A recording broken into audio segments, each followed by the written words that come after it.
الغرض تمام صحابہ کا جو احترام ہے وہ ہم اپنے اوپر فرض جانتے ہیں.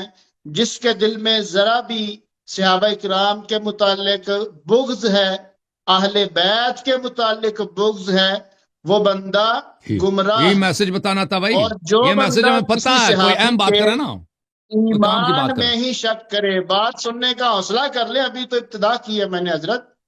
جو بندہ صحابہ کے ایمان میں ہی شک کرے، یعنی جن کا ایمان مسلم ہے ان کو ہی کافر کہے، تو ہم ایسے شخص کو شیخ بھی صاحب کافر ہی اگر سمجھتے آپ ہیں. سکھوں کے پاس جیسا چلیں کہ وہ یہی آپ کہیں کو گے بھی کہ جو ہم گرو نانک مرتد ہی سمجھتے ہیں. کے تو بھگوان اب ہونے میں شک آپ کرے وہ کافر ہے یعنی نا. حسن اللہ یاری جو ہے جی، آپ ہندوؤں کے پاس چلیں، ہندو یہی آپ کو بتائیں گے کہ جو کرشنا کو نہیں مانتا وہ کافر ہے.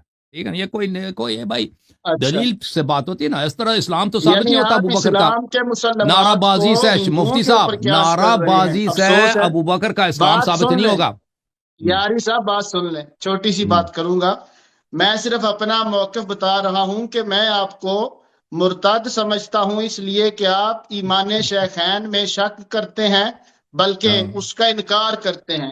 اور صحیح، دوسرا، تھوڑی سی ہمیں اپنی پتہ ہے، پوزیشن پر بھی غور فرمائیں. ہمیں ہم تو پتہ رہے نا اہل ہے. سنت، ہندو میں بھی اہل کافر تشیعوں سمجھتے کے ہیں نا. ہاں بھی او آپ کی بھائی، کوئی حیثیت